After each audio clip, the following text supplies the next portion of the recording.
우리가 2주 전에 아마 여러분들이 예레미야서에 대한 말씀을 들었을 것입니다. 혹시 기억을 하실지 모르겠습니다. 어떤 면에서 보게 되면은 연장선상의 모습이기도 합니다. BC 597년에 에스겔이 유다의 여호야긴 왕과 함께 바벨론의 포로로 끌려갑니다. 근데 이 에스겔은 제사장 가문입니다. 어떤 면에서 보면은 제사장 가문이다 그러면은 그냥 우리가 좀 더 쉽게 이해하면 그래도 목회자 자녀잖아요. 목회자 자녀예요. 그냥 우리가 쉽게 이해하면 오늘날은 제사장 제도가 없으니까는 여러분들이 이해하기 어렵지만은 목회자 가문입니다. 장로님 가문이에요. 그러니까 이 에스겔 선지자는 그야말로 신앙의 정통성 위에 서 있는 그 가문 출신입니다.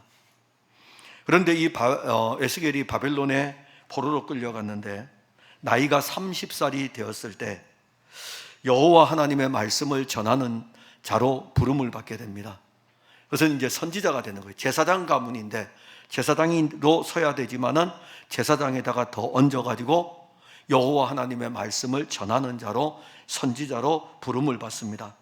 에스겔서 1장 1절과 2절에 보면 30째 해 넷째 달 초다새에 내가 그발 강가 사로잡힌 자 중에 있을 때에 하늘이 열리며 하나님의 모습이 내게 보이니 여호야긴 왕이 사로잡힌 지 5년 그달 초닷새라.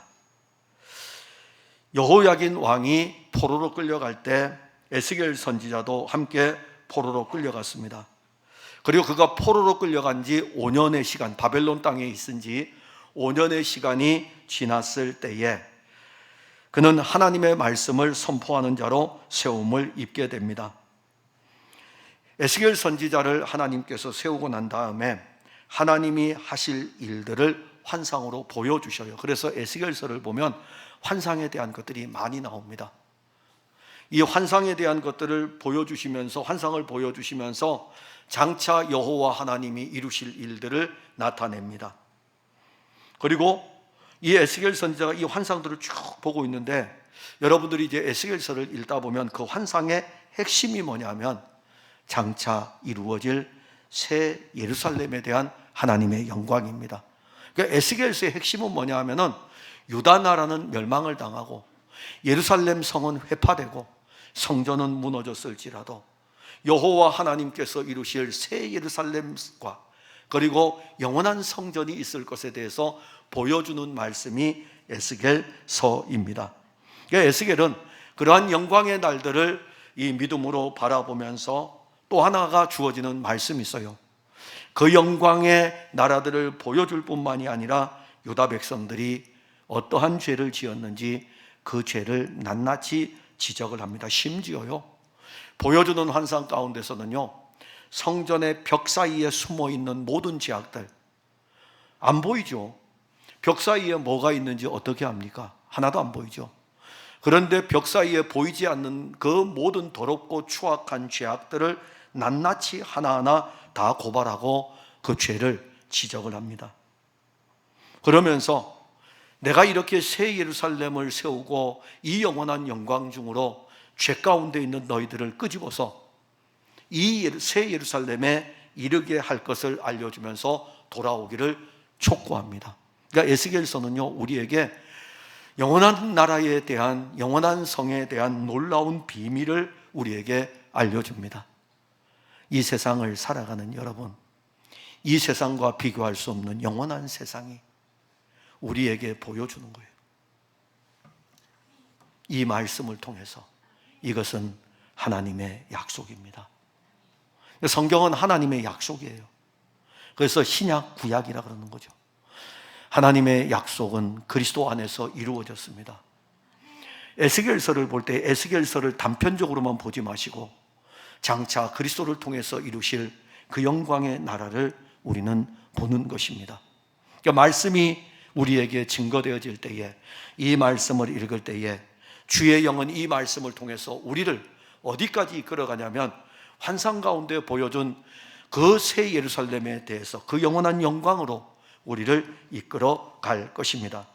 여호와 하나님께서 에스겔 선지자에게 말씀을 주시고 환상을 보여주시는 것은 바벨론의 포로로 끌려온 유다 백성들, 내 백성들을 여전히 내가 돌보고 있다는 것을 알려주는 것입니다. 비록 그들이 포로로 끌려왔고 그리고 바벨론 땅에서 그들이 살지라도 내가 내 말을 내 백성들에게 주겠다 이겁니다.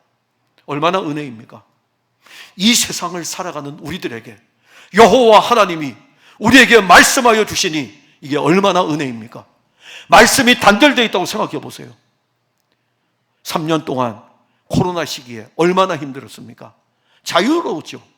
예배드리는데 얼마나 자유롭습니까? 반바지 입고 예배드려도 되고 그냥 잠옷 차림으로 예배드려도 되고 얼마나 자유로웠습니까?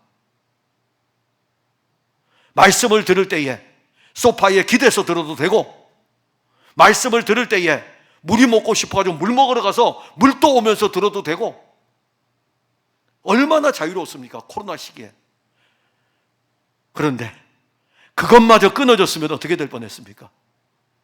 예배 드릴 수 있는 자유조차 없어졌다면, 말씀이 우리에게 들려지지 않았다면 포로로 끌려간 유다 백성들, 그들 내버려 두시는 것이 아니라 포로로 보낸 이 에스겔을 불러가지고 포로된 여호와 하나님의 백성들에게 말씀을 주시는 것입니다.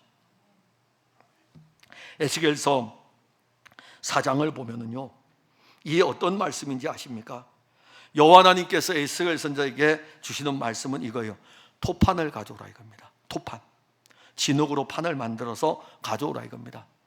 그리고 거기에다가 그림을 그리라 이거죠. 근데 그림을 그리는데 어떤 그림을 그리라면은 예루살렘을 그 토판에다 그리라 이겁니다. 예루살렘을. 에스겔 선지자는 제사장 가문이기 때문에 예루살렘을 알아요. 예루살렘을 쫙 그렸어요. 근데 예루살렘을 그리는데 예루살렘을 그리고 난 다음에 그 성이 에워싸 있는 것을 그리라고 합니다. 토판에다가 진흙으로, 우리 옛날에 많이 해봤잖아요. 진흙으로 막 나뭇가지 갖다 그림 그렸잖아요. 하나님의 영이 그에게 와서 이렇게 그려 토판에다가 예루살렘 성 그리고 이 성이 에워싸 있는 것을 그리라고 합니다. 그 다음에 또 이렇게 말씀하셔요. 왼쪽으로 누워서 이렇게 봐. 그리고 그 다음에 오른쪽으로 누워서 봐. 그럼 왼쪽으로 누워서 이렇게 보면 토판이 자기 머리 위에서 이렇게 다 보일 거 아닙니까? 오른쪽으로 누워서 봐도 그 토판이 다 보일 것입니다. 그런데 왼쪽으로 누우라는 것도 오른쪽으로 누우라는 것은 무엇을 말씀하냐면, 여기서 본문에서 우리가 4장에서 증거하기를 이스라엘 백성들이 범죄한 날수대로, 유다 백성들이 범죄한 날수대로 어느 사람들이 더 많습니까? 이스라엘 백성들이 더 많아요. 왜냐하면 북이스라엘은 선한 왕들이 일어나지 않았기 때문에 범죄한 날수가 더 길어요. 더 길어도 그 날수대로 이렇게 누워서 있고 보라 이겁니다. 그 다음에 유다 백성들이 범죄한 날수대로 누워서 토판이 보라 이겁니다. 그 토판에 예루살렘 성이 그려져 있고 이 성이 이방인들의 에워싸인 것을 여기서도 보고 이쪽으로 누워도 보이고 저쪽으로 누워도 보이고 그렇게 보도록 말씀합니다. 근데 그 다음에 또 말씀하셔요. 누워있는 이 예레미야 선지자에게 말씀을 주기를, 한쪽으로 누워있는 에스겔 선지자를 줄로 묶으라 그랬어요. 이제는 신체의 결박입니다. 그리고 눕고 보다가 그 다음에 그 누워있는 에스겔 선지자를 줄로 묶도록 합니다. 그러면 이제는 여호와 하나님께서는 에스겔 선지자의 이 신체를 사용해서 이렇게 묶여 있잖아요. 묶여 있는 이 모습은 예루살렘이 포위되고 무너질 것에 대해서 지금 말씀을 하는 것입니다. 근데 거기서 끝났으면 되는데 이것도 비극이잖아요. 포위되어져 있는 것을 보고 왼편으로 누워서 이스라엘 백성들의 범죄, 오른편으로 누워 유다 백성들의 범죄, 거기에다가 줄로 꽁꽁 묶여 있는데, 그 다음에 이 에스겔 선지자에게 주는 말씀은 곡식들을 쭉 언급하면서 보리떡을 만들라 이겁니다. 보리떡을 만들어 가지고 인분불을 피워서 구우라 이렇게 말씀하셔요. 인분불을 피우라 이겁니다. 사람의 배설물이죠. 사람의 배설물에 배설물을 가지고 불을 피워서 떡을 굽도록 합니다. 이것은 이 유다 백성들의 수치와 그리고 유다 백성들의 부정함을 보여줍니다. 우리가 이제 부정하다라는 이 표현이요, 영적으로는요 굉장히 치명상이에요. 단어 자체는 죄악보다 약하게 나오지만은 우리가 죄악이라는 단어하고 부정하다는 단어하고 어떤 게 강도가 더 강할 것 같습니까? 죄악이 더 강하게 느껴지죠. 근데 부정한 것이 굉장히 강한 강도입니다. 하나님은 정하신 분이셔요. 하나님은 깨끗한 분이셔요. 그러나 인간은 부정해요. 그럼 하나님과 우리 사이의 관계는요 하늘과 땅이에요. 부정하다, 수치를 이야기합니다. 우리는 영적으로 유다 백성들하고 너무 많이 닮았습니다. 유다 백성들이 아브라함의 자손이라고 하듯이 우리도 영적으로 아브라함의 자손이라고 이야기를 합니다. 유다 백성들이 여호와 하나님의 백성이라고 하듯이 우리도 하나님의 백성이고 하나님의 자녀라고 이야기합니다. 너무 많이 닮았어요. 유다 백성들하고 아주 많이 닮았습니다. 유다 백성들이 가지고 있는 그 영적인 속성이 우리들도 있습니다. 거룩한 백성임에도 불구하고 여호와 하나님을 떠나서 유다 백성들이 이방의 신들을 만들고 이방의 신들을 섬기고 세상의 것들로 채우듯이 오늘 우리들도 하나님의 거룩한 백성이라고 하면서 하나님의 나라와 하나님의 의를 가지고 있다고 하면서 세상의 의를 추구하고 있고 세상의 가치관을 가지고 살아갑니다. 많이 닮았어요.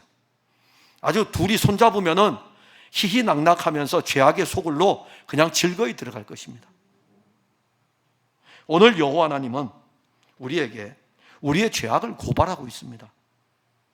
그런데 그 고발이 우리를 죽이는 고발이 아니고 우리를 살리는 고발이에요. 율법은 우리를 죽이죠. 판단하고 정죄하고 너 왜 이렇게밖에 못해? 넌 왜 이렇게 살아야 돼? 그러나 하나님께서 말씀으로 우리에게 고발할 때에는 살리는 고발입니다. 왜냐하면 그 안에 살리는 비밀이 증거되기 때문인 것입니다.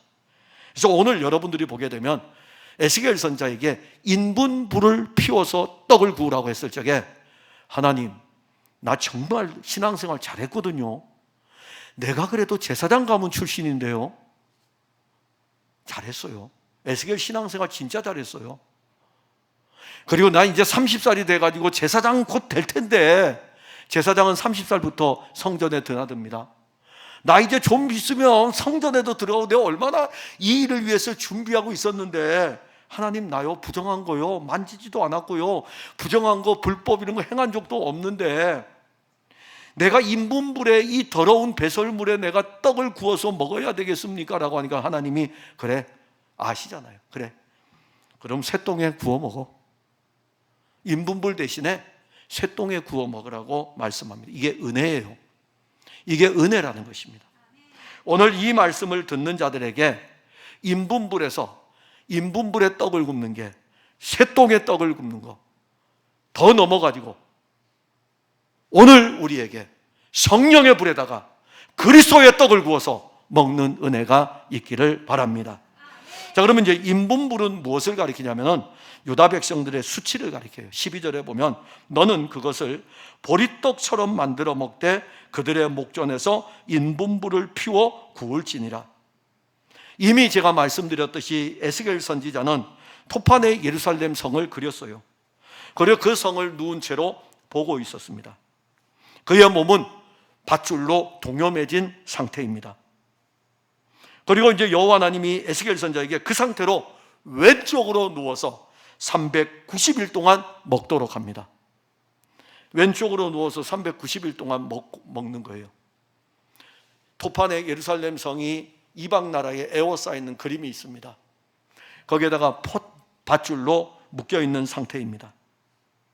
그런데 여호와 하나님께서 에스겔 선지자가 만들어 먹을 떡에 대해서 언급할 때에 인분불에 굽도록 하였습니다.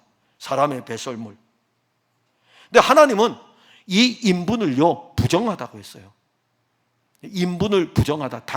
우리가 육신으로는 먹으면 배설하는 게 일반적인 상황이에요.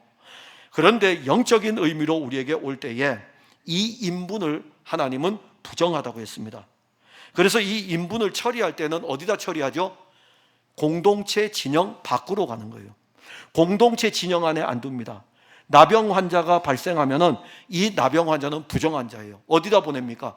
진영 밖으로 보내는 거예요. 그래서 여러분들이 구약 성경을 읽을 적에 진영 밖으로 나갔다는 것은 부정하다는 것입니다. 이 공동체 안에 있을 수 없다는 거예요. 오늘 여러분들이 예수 그리스도의 공동체인 교회 안에 있을 수 있다는 것은 예수의 피로 말미암아 구속함을 얻었기 때문에 이 거룩한 공동체에 있는 것이에요. 이 진영 밖으로 나가는 것은요, 부정한 거예요.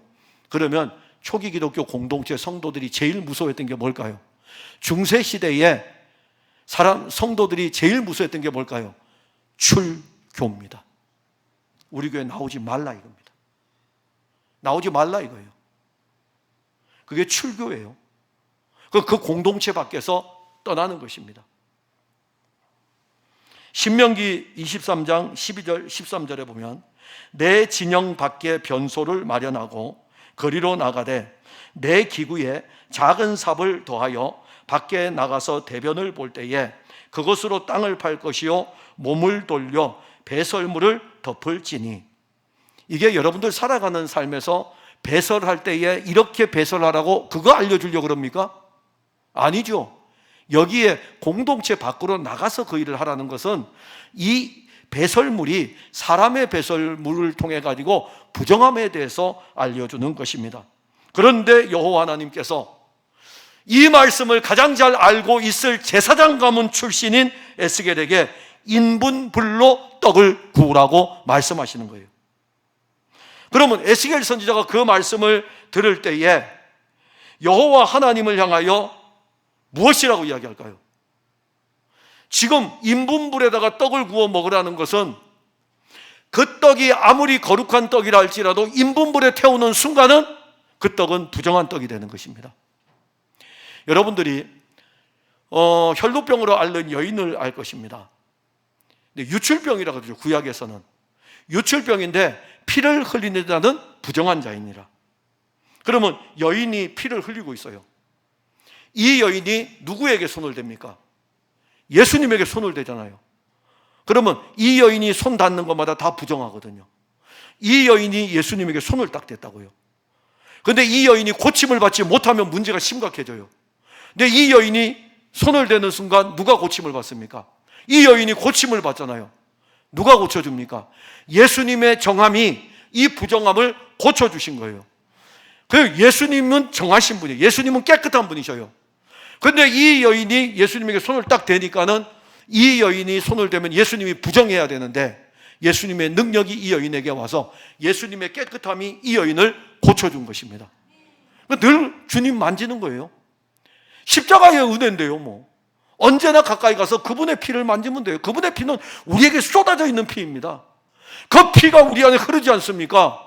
이 피를 늘 만져야죠. 우리 안에 흐르는 예수의 피를 만지면서 신앙생활 해야 되죠. 인분불에다가 떡을 구우면 그 떡 자체가 부정한 떡이에요. 그래서 에스겔 선지자가 알고 있기 때문에 나는 부정한 일을 하지 않았습니다. 여호와 하나님 알아요. 에스겔이 그래도 하나님 앞에서 제사장 가문 출신으로 신앙생활을 어떻게 했는지 안다고요. 제사장 가문에서 태어났고 곧 있으면 지금 30살이잖아요. 지금 30살 됐을 때에 이제 곧 있으면 제사장의 일들을 해야 될 그 자리에 온다는 것을 알고 있습니다. 그럼 왜 이렇게 영적으로 신실한 에스겔 선지자에게 여호와 하나님께서 너 인분불을 피워가지고 떡을 구워 먹으라고 거기서 떡을 구우라고 말씀하실까요? 너가 아니고 유다 백성들, 너가 아니고 유다 백성들. 야야, 내가 너 때문에 너를 지금 이렇게 사용하는 것은 지금 모든 백성들이 보고 있다 그러잖아요. 보고 있는 그들 때문에 이 일을 하고 있다는 것을 말씀하는 것입니다. 12절을 보세요. 너는 그것을 보리떡처럼 만들어 먹되 그들의 목전에서 인분불을 피워 구울지니라. 보여주라 이겁니다. 유다 백성들에게 보여주라 이거예요. 너가 하는 그 모든 것들을 유다 백성들, 포로로 끌려온 유다 백성들이 보도록 하라 이겁니다. 우리는 지지난주에 예레미야 선지자를 통해서 일하시는 여호와의 말씀을 들었습니다. 성전 앞마당에 무화과가 두 광주리에 이렇게 담겨져 있죠. 한 광주리는 먹을 수 없는 무화과고, 한 광주리 안에는 정말 먹을 수 있는 그런 무화과였습니다. 근데 그 광주리가 포로로 끌려가는 무화과예요. 근데 그 광주리 안에는 사실 여호야긴 왕도 있어요. 하나님을 거역하는 왕도 그 안에 들어있어요. 그럴지라도 그들이 포로로 끌려갔을 때에 내가 그들을 돌볼 것이다, 내가 그들을 다 보호해 줄 것이다 라고 말씀을 하십니다. 그러면서 작은 광주리, 이 한 광주리에 담겨있는 무화과를 언급하면서 포로로 끌려온 유다 백성들을 지금 여호와 하나님이 돌보고 있다는 그 말씀을 우리에게 알려주는 것입니다. 포로로 끌려온 유다 백성들을 세워야 되잖아요. 세워야 되려면 다 옳은 사람이 끌려왔습니까? 다 경건한 사람이 끌려왔습니까? 아니라니까요. 정말 어떤 경우에는 여호야긴 왕처럼 신앙생활 제대로 안 하는 사람도 그 끌려왔다고요. 그래서 이 에스겔 선지자를 거기에 세워가지고 여호와 하나님의 말씀을 전하도록 하는 것은 에스겔 선지자를 통해서 내가 돌보겠다 이겁니다. 지금 이들을 보게 되면은 이렇게 형편없을지라도 내가 포로된 그들에게서 일할 것을 말씀하는 것입니다. 그 일의 첫 번째가 죄악 고발이에요. 죄에 대한 고발입니다. 너희들 포로로 끌려온 이 자체에 대해서 너희들이 옳다고 생각하느냐? 아니라 이겁니다. 너희들이 얼마나 패역한 죄인인지 아느냐라고 하면서 유다 백성들의 패역에 대해서 고발을 하는 것입니다. 포로로 끌려온 유다 백성들은요, 자기들이 왜 이렇게 무너졌는지, 바벨론의 침략을 받아서 왜 포로로 끌려왔는지 자기들의 죄악을 여전히 알지 못합니다. 그냥 이렇게 생각하죠. 바벨론이라는 나라가 세계를 지배하면서 저 위에 아수르 제국을 무너뜨렸고, 세계를 지배했던 아수르 제국을 무너뜨렸고, 그 여세를 몰아서 아수르에 함락되지 않았던 우리 유다 나라까지 침략해가지고 지금 예루살렘을 초토화시켰을 뿐만이 아니라 포로로 끌려와서 우리 잡혀와서, 현실적이죠. 그렇게 현실적에 머물러 있는 그들에게 선지자를 통해서 니들의 죄악 때문이야, 그 죄를 지금 여호와 하나님께서 선지자를 통해서 고발하는 것입니다. 그러면 이제 그들은 에스겔 선지자를 통해서 바벨론 땅에서 뭘 알아야 됩니까? 우리가 포로로 끌려온 것은 세계 정세에 급변하는 일 때문에 일어난 일이 아니고 우리들의 죄악 때문인 것을 알아야 합니다. 이제 이들은 바벨론 땅에서 이방의 문화를 접하고 살아가야 돼요. 이방의 문화를 접하고 살아가야 돼요. 이방의 문화 안에서 살아가는 그들의 삶은 상상할 수 없는 수치입니다. 하나님의 백성들이 하나님의 문화가 있는, 하나님의 도성이 있는 그 예루살렘에서 하나님께 예배하며 하나님께 제사하며 그리고 하나님의 말씀을 지키며 살아가는 그 유다 땅에서 이제는 멀리 바벨론 땅에 와서 하나님 없는 문화에서 이들이 살아가야 됩니다. 얼마나 수치스럽습니까? 수치스러운 일이에요. 구원받은 성도가 예배드리지 않는 것은 수치스러운 일입니다. 부끄러운 일이에요. 구원받은 성도가 입술로 찬송을 부르지 못하는 것은 수치스러운 일입니다. 구원받은 성도가 날 구원하여 주신 하나님의 아들 그리스도 예수의 이름을 부르며 기도하지 못하는 것은 영적인 벙어리입니다. 얼마나 수치스럽습니까? 마음껏 하세요. 예수님께서는 우리에게 자유를 주었습니다. 진리 안에서 그리스도를 마음껏 누리며 찬송할 수 있도록 자유를 주었습니다. 세상 가운데 살아갈 때에 벙어리 되지 마셔요. 세상이 아무리 거대하다 할지라도 하나님은 그리스도 예수를 통하여 가지고 당신의 아들을 이 땅에 보내셔 가지고 이 땅에서 이 세상의 문화 속에서 33년을 살도록 하신 것입니다. 그분이 이 세상을 33년 이 세상의 문화 속에서 로마 제국의 문화에서 33년을 사시면서 이렇게 말씀하셨어요. 내가 세상을 이겼노라. 내가 세상을 이겼노라. 그분이 우리와 함께 하시잖아요. 볼지어다 세상 끝날까지 내가 너희와 항상 함께 있을 것이니라. 세상 가운데 수치를 당하는, 모욕을 당하는 그런 그리스도인이 아니라 그리스도와 함께 살아가는 신앙의 그 어떤 이김의 승리의 길이 바로 우리에게 있는 길입니다. 포로된 땅에서 인분불로 떡을 해먹는 이것은 수치스러운 일이에요. 여호와 하나님은 에스겔 선지자를 통해서 지금 그걸 보여주잖아요. 목전에서 보고 있다고요. 그냥 드러내요. 다 드러냅니다. 그들의 눈으로 직접 보도록 그렇게 합니다. 그들의 눈으로 보도록. 오죽하면 에스겔 선지자가 오늘 본문 14절에 내가 말하되 주 여호와여, 나는 영혼을 더럽힌 일이 없었나이다.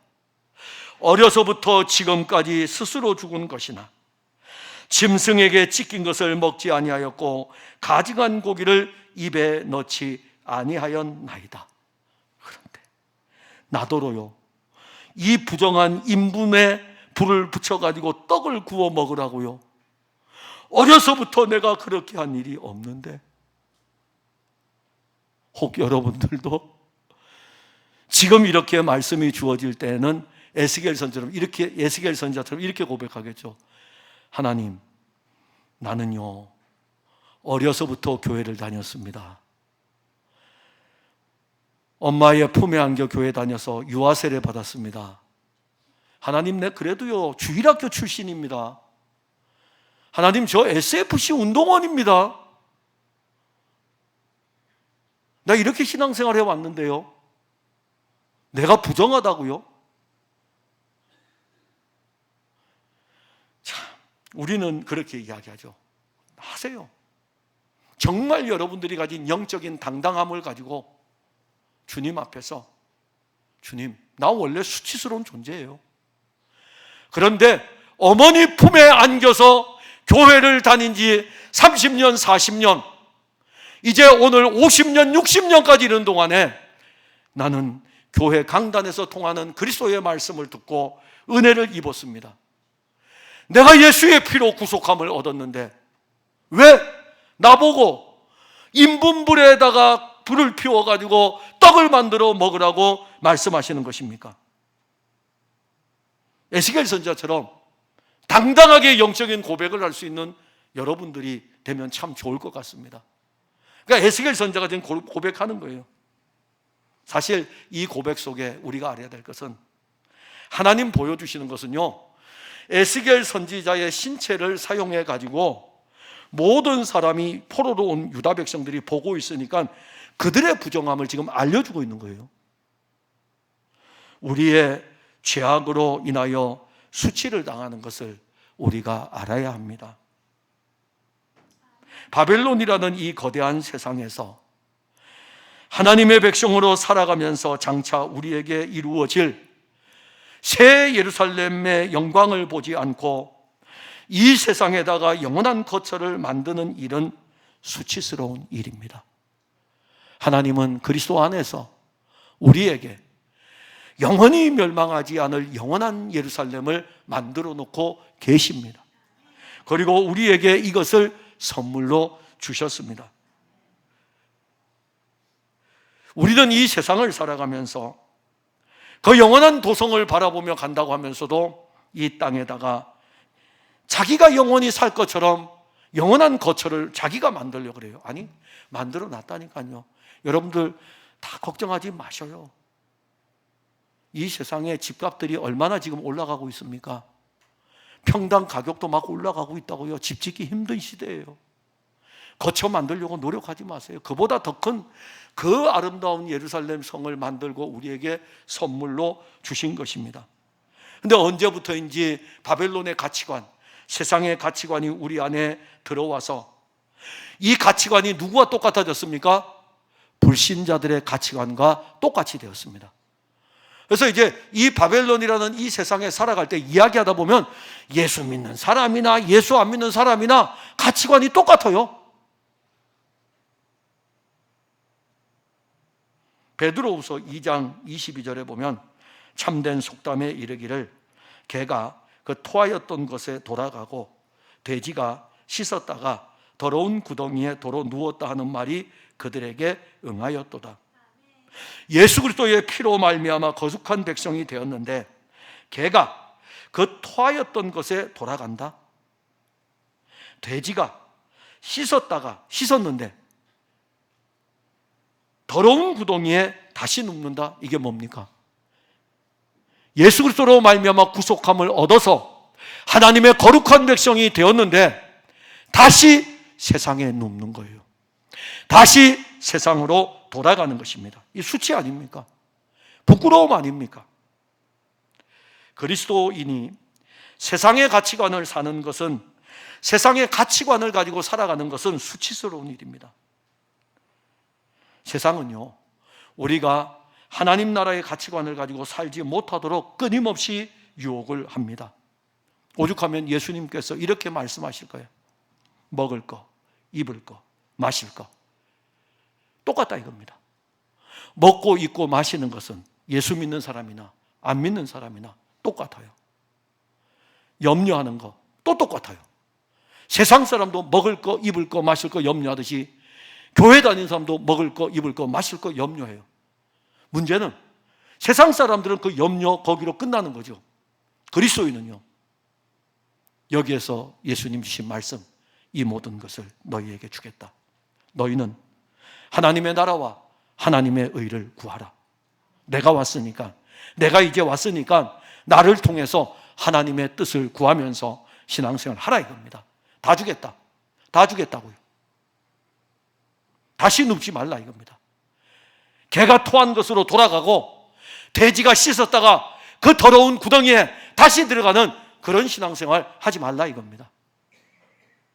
그건 수치스러운 삶이에요. 그리스도인으로서 정말 수치스러운 것입니다. 그런데 세상은 지금도 우리를 그 수치스러운 대로 이끌어가고 있어요. 유혹에 넘어지게 하고 있고, 그리스도인들에게 세상의 가치관을 형성하게 하고 있고, 더 나아가서 어디까지 가지고 들어옵니까? 교회 공동체 안에까지 자기 생각을 가지고 들어와서 세상의 가치관을 가지고 교회 공동체를 세속화시킵니다. 교회는 땅에 있으나 영원한 도성을 향하는 곳입니다. 교회가 수치를 당하는 것은 세속화되었기 때문이에요. 지금 교회 짓밟히고 있죠. 교회 짓밟히고 있죠. 그 짓밟히는 내용 안으로 다 들어가 보세요.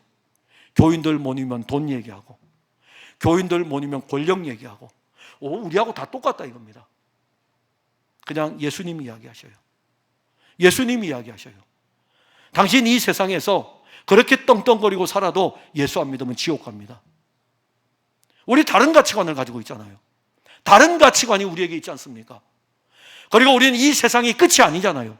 이 세상 너머에 우리를 기다리고 있는 영원한 도성이 있지 않습니까? 안 믿습니까, 여러분? 어저께 안수 집사님들 성경 공부를 할 때에 웨슬리의 감리교를 창시한 웨슬리에 대한 이야기를 했어요. 그 풍랑이는 바다 위에서 웨슬리가 죽음 앞에 두려웠어요. 모라비안 교도들이 막 찬송하고 죽음도 이기는 찬송을 하고 있을 때에 얼마나 두려우면서 저 사람하고 나하고 신앙이 왜 다를까? 조지아 땅에 내려가지고 모라비안 교도 지도자를 만나서 교통을 하면서 자기의 연약을 알게 되죠. 그 모라비안 지도자가 이렇게 물었어요. 구원받았습니까? 뭐라고 대답했을까요? 웨슬리가 우리는 구원받았습니다. 그런데 모라비안 교도자가 다시 던졌어요. 우리 말고 당신이 구원받았느냐고요. 당신이 구원받았느냐고. 웨슬리가 이야기를 못해요. 우리는 우리라는 것으로 넘어갑니다. 내가 구원받아야죠.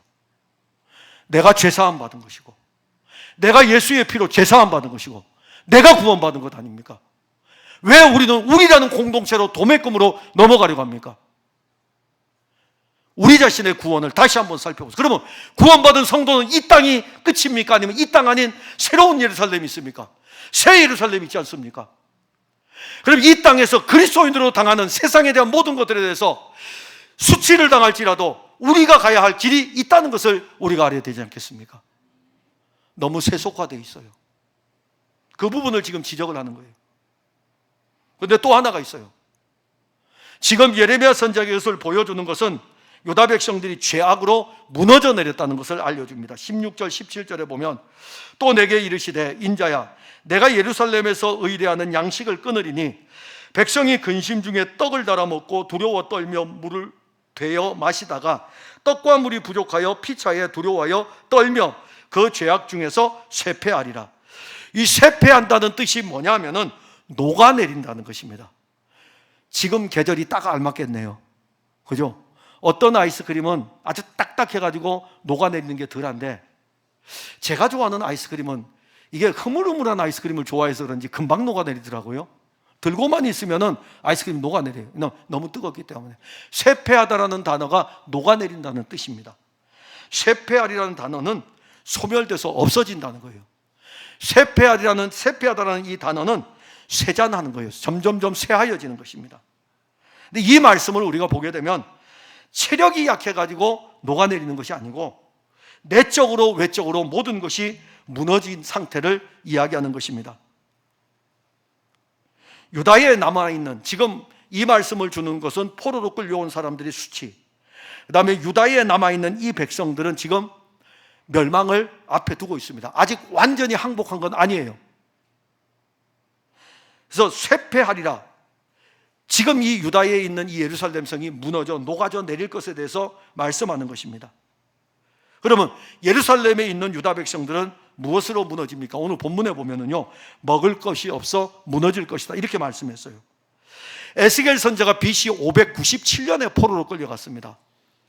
포로로 끌려가고 그 다음에 5년이 지났을 때 이 말씀을 주신 거예요. 예루살렘이 언제 멸망하냐면은 에스겔이 포로로 끌려가고 9년 뒤에 BC 586년에 멸망합니다. 그러면 지금 이 포로로 끌려갔을 때하고 멸망당할 때하고 9년의 시간이죠.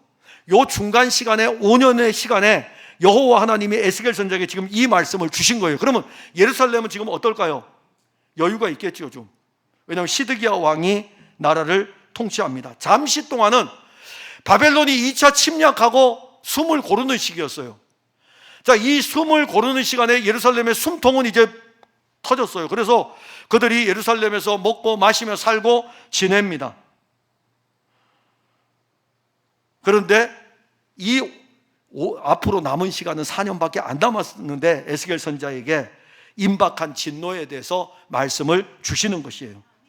잠시 후에는 어떤 일이 벌어지냐면 이 예루살렘에 있는 유다 백성들에게 의뢰하는 모든 양식이 끊어질 것에 대해서 말씀을 합니다. 열왕기하 25장 1절과 2절에 보면 시드기야 제9년 열째 달 12일에 바벨론의 왕 느부갓네살이 그의 모든 군대를 거느리고 예루살렘을 치러 올라와서 그 성에 대하여 진을 치고 주위에 토성을 쌓음에 그 성이 시드기야 왕 제11년까지 포위되었더라. 시드기야 왕 즉위한 지 9년이 됐을 때 포위했어요. 언제 무너지냐면 11년째 무너지니까 2년 동안 포위를 한 겁니다. 2년 동안 예루살렘 성을 겹겹이 포위를 해서 성 안에 있는 사람들이 나오지도 못하게 하고 성 밖에서 성 안으로도 들어가지 못하게 합니다. 그러면 2년 동안 예루살렘 성은 어떻게 될까요? 밖으로부터 들어오는 양식이 끊어지는 거죠. 밖으로부터 들어오는 양식이 끊어집니다. 성 안에 있는 사람들은요, 밖에다가 양식을 의지해가지고 양식 좀 가져와 이렇게 해서 양식이 들어와야 되는데 들어오는 것이 끊어졌다 이겁니다. 그러면 안에 있는 양식을 먹어야 돼요. 2년의 시간이 지난 동안에 어떤 일이 벌어질까요? 참 비참합니다. 떡을 먹기 위해 가지고 양식을 제대로 못 차니까는 이 양식도 제한적으로 주게 되고 마실 물은요, 마실 물도 제한 급수를 할 수밖에 없었던 것입니다. 떡을 달아서 먹고 물을 데워가지고 먹는 일입니다.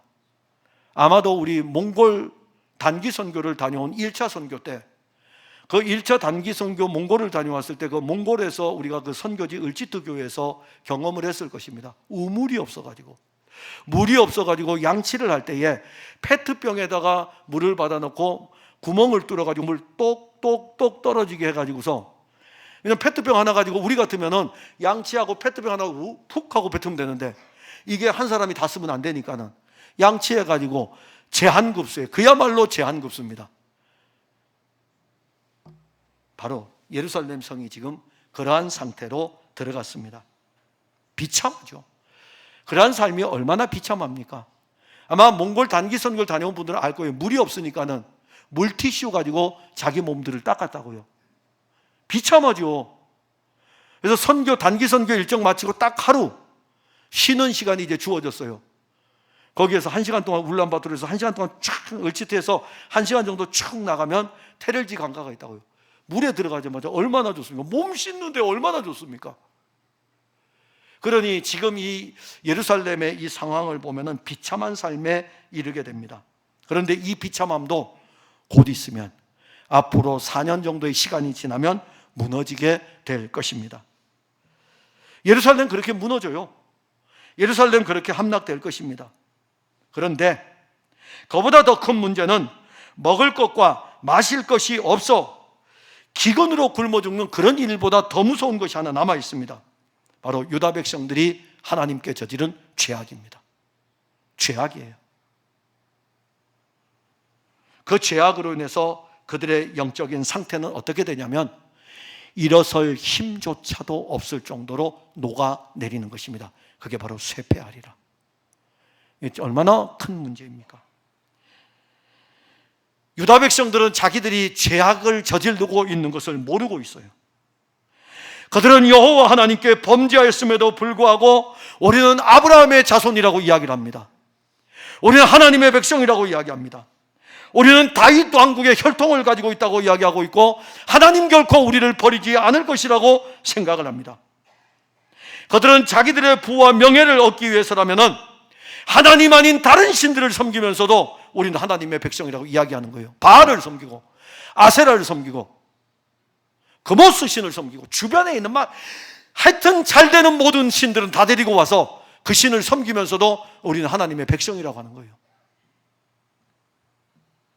지금 유다 나라가 이렇게 비극적인 상황에 이르기 전에 여호와 하나님은 유다 백성들의 이 모습을 이미 진단을 했어요. 그래서 에스겔 선지자에게 이 말씀을 주기 150년 전에 이사야 선지자를 통해서 말씀을 주었어요. 들어보시기 바랍니다. 어땠는지. 여호와께서 말씀하시되 너희의 무수한 재물이 내게 무엇이 유익하뇨? 나는 순양의 번제와 살찐 짐승의 기름에 배불렀고 나는 숫송아지나 어린 양이나 수염소의 피를 기뻐하지 아니하노라. 너희가 내 앞에 보이러 오니 이것을 누가 너희에게 요구하였느냐? 내 마당만 밟을 뿐이니라. 헛된 재물을 다시 가져오지 말라.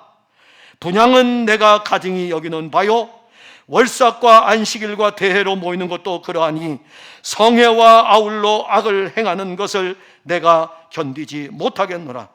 내 마음이 너희의 월삭과 정한 절기를 싫어하나니 그것이 내게 무거운 짐이라. 내가 지기에 곤비하였느니라. 유다 백성들의 죄악은 여호와 하나님이 정한 월삭과 절기를 지키는 것이 아니라 월삭과 절기를 지키는 날에 자기들의 방식대로 자기들이 원하는 대로 제사를 드린 것입니다.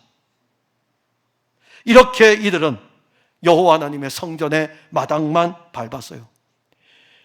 교회 30년 40년 마당만 밟으면 뭐합니까?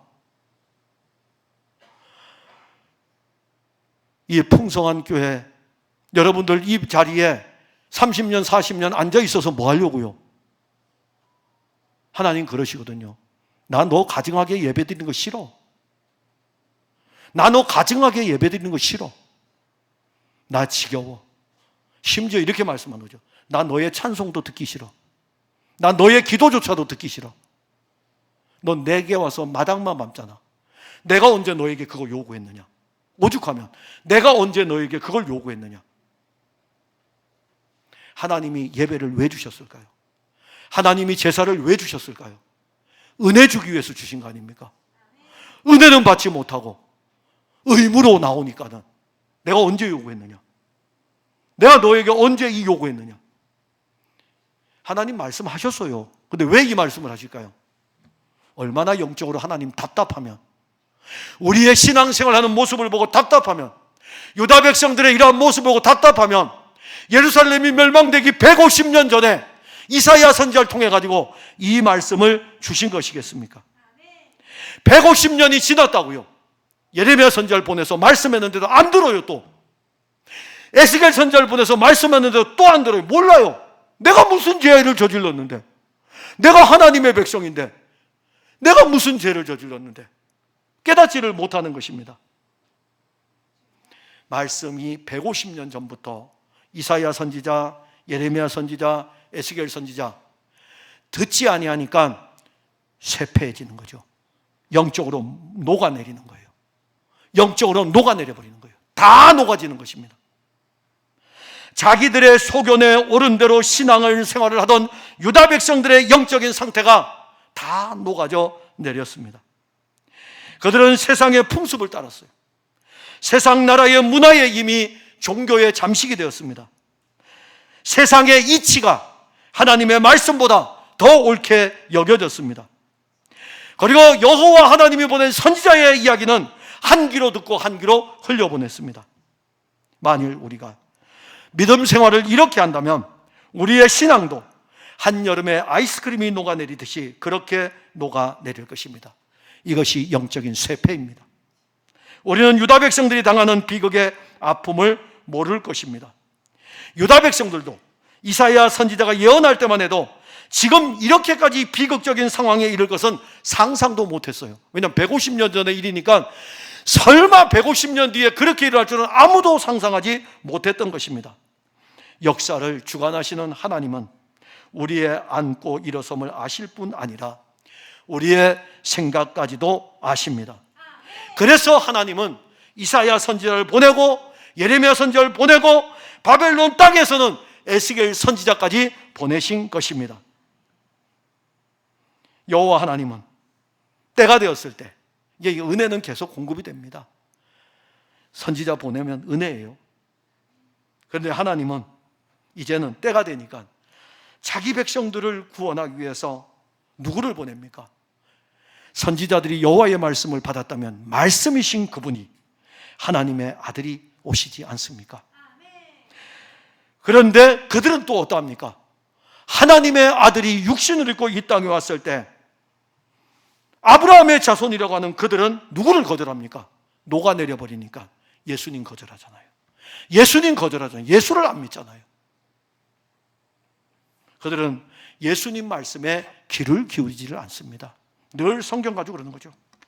구약의 우리 믿음의 조상 아브라함은 이러한데, 모세는 이러한데, 오죽 답답하면 예수님께서 야, 아브라함이 가르치고 모세가 가르치는 게 바로 나를 가르친 거야. 들립니까? 안 들리죠. 안 들려요. 이거 녹아내렸으니까. 영적으로 녹아내렸으니까는 영적 힘이 없으니까 그게 도대체 안 들리는 것입니다. 예수님께서 눈먼 자의 눈을 띄워주면서 이제 논쟁이 붙었어요. 이게 신앙생활에 논쟁 참 안 좋은 건데 논쟁이 붙었다고요. 그때 우리 예수님이 이렇게 말씀해요. 나는 아브라함이 있기 전에 있었느니라. 이해가 됩니까? 아브라함이 있기 전에 있었느니라. 그러니까 이렇게 이야기하죠. 논쟁하는 거죠. 네가 지금 나이가 50도 안 됐는데 그 사람들이 은혜 받겠어요? 아니, 하나님의 아들이 육신을 입고 와서 내가 아브라함이 있기 전에 영원 전부터 내가 있었다고 이야기를 하는데도 믿지 않고 네가 나이가 50도 안 됐는데 무슨 아브라함이 있기 전에 네가 있었어? 그 사람은 결코 예수님을, 영원하신 예수님을 못 만나요. 불쌍한 인생이죠. 유대인이지만 불쌍한 인생이에요. 육적으로 아브라함의 자손이지만 불쌍한 인생이에요. 여러분들도 그렇게 되시렵니까? 교회 다니면서 제일 불쌍한 사람은 예수를 못 믿는 사람이에요. 차라리 예수 밖에서 마음 놓고 죄 저지르면서 세상 문화와 동화돼서 살면 될 텐데, 이게 교회 왔더니 오늘 설교도 바벨론 문화에 동화되지 않도록 하니까는 막 머릿속에서 짜증이 나는 거죠. 그럼 내가 이 세상에서 어떻게 살아가라고요? 얼마나 여러분들 가치관이 갈팡질팡하겠어요. 교회 밖에 나가면 마음껏 할 수 있는데, 근데 우리 이제 예수를 믿잖아요. 우리 예수를 믿는다고요. 하나님의 아들을 보냈는데 우리는 하나님의 아들의 말씀에 귀를 기울입니다. 유다 나라가 멸망할 때까지 여호와 하나님의 말씀을 듣지 않았던 그들은 하나님의 아들이 왔음에도 불구하고 배척을 합니다. 그들이 이행하던 그 종교의 의무는 하나님의 아들 예수를 거절하는 죄악으로 향하였습니다. 우리의 신앙도 언제 무너질지 모릅니다. 생명의 양식이 공급되지 않으면 신앙은 녹아내릴 것입니다. 이사야서 55장 3절에 너희는 귀를 기울이고 내게로 나와 들으라. 그리하면 너희 영혼이 살리라. 내가 너희를 위하여 영원한 언약을 세우리니 곧 다윗에게 허락한 확실한 은혜니라. 다윗에게 허락한 확실한 은혜가 우리에게 이제 왔습니다. 그 은혜는 다윗의 자손으로 이 땅에 오신 하나님의 아들 예수입니다. 예수님은 은혜와 진리입니다. 은혜와 진리가 가득합니다. 그리고 은혜와 진리를 주시는 분입니다. 요한복음 1장 14절에 말씀이 육신이 되어 우리 가운데 거하심에 우리가 그의 영광을 보니 아버지의 독생자의 영광이요 은혜와 진리가 충만하더라. 하나님의 아들 예수는 우리의 무너진 신앙을 다시 세울 것입니다. 지금도 은혜를 공급하면서 영적으로 무너진 우리의 신앙을 세워가고 있습니다. 그래서 지금이 은혜 받을 만한 때예요. 지금이 바로 구원의 날입니다. 사랑하는 성도 여러분, 언제까지 인분으로 불을 피워서 떡을 구워 먹을 것입니까? 여호와 하나님이 부정하게 보는 것들을 왜 축복이라고 이야기합니까? 하나님이 부정하다고 하는데 왜 그걸 축복이라고 여러분들은 이야기를 합니까? 그 부정한 것에 취하여 살아가는 것은 영적으로 비참한 인생인 것입니다. 만일 우리가 그렇게 살아간다면 우리 신앙도 그냥 눈 녹듯이 녹아내릴 거예요. 에스겔 선지자는 여호와 하나님으로부터 말씀을 받을 때에 영적인 수치를 당하는 그 모습을 보면서 내가 말하되 아하 주 여호와여 나는 내 영혼을 더럽힌 일이 없습니다. 어려서부터 지금까지 스스로 죽은 것이나 짐승에게 찢긴 것을 먹지 아니하였고 가증한 고기를 입에 넣지 아니하였나이다. 그때 여호와 하나님께서 인분으로 떡을 먹으러 말씀하셨던 것을 쇠똥으로 떡을 먹으러 만들라고 은혜를 베풀어 주셨습니다. 그런데 우리는요, 쇠똥의 은혜와 비교할 수 없는 성령의 불로 구워진 생명의 떡을 우리에게 주시고 성령의 불로 구워진 이 예수의 떡을 우리에게 주어서 먹게 하고 있지 않습니까? 예수님은 그 떡을 제자들에게 주었어요. 그리고 그 만찬이 끝나고 나서 십자가로 향하였습니다. 예수님은 십자가에서 우리가 받을 수치와 저주를 받고 십자가에서 죽으셨어요. 그러기에 누구든지 십자가에 달리신 그 예수의 피로 나아가면 그 피는 수치와 저주에서 구원하여 주실 것입니다. 예수님 우리 대신에 당하신 거예요. 모든 수치와 저주를 다 당하셨습니다. 그가 찔림은 우리의 허물 때문이요, 그가 상함은 우리의 죄악 때문이라. 그가 징계를 받음으로 우리는 평화를 누리고 그가 채찍에 맞음으로 우리는 나음을 받았도다. 누구든지 성령으로 구워진 예수의 떡을 먹는 그 사람은 무너진 그 신앙에서 다시 회복될 것입니다. 죄악에서 구원을 받을 뿐만이 아니라 예수님의 영원한 생명으로 살아가게 될 것입니다. 기도하겠습니다. 하나님 은혜를 감사합니다. 인분불로 구울지니라. 이제는 우리 주님이 우리의 모든 영적인 수치를 다 가져가셨고 우리의 죄악을 다 담당하심으로 말미암아 인분불로 구운 것이 아니라 성령의 불로 구워진 생명의 떡 예수 그리스도를 우리에게 공급하여 주고 계십니다. 사랑하는 성도들이 이 떡을 먹으면 영생하리라는 예수님 말씀을 듣고 이 떡을 먹고 있습니다. 바벨론 땅에 사는 이들의 무너진 신앙이 이 떡을 먹으면서 다시 한번 회복되게 하여 주시옵시고 이 떡을 먹은 영원한 생명을 가지고 바벨론을 정복하여 나가는 성도들이 되게 하옵소서. 예수님 이름으로 기도하옵나이다. 아멘.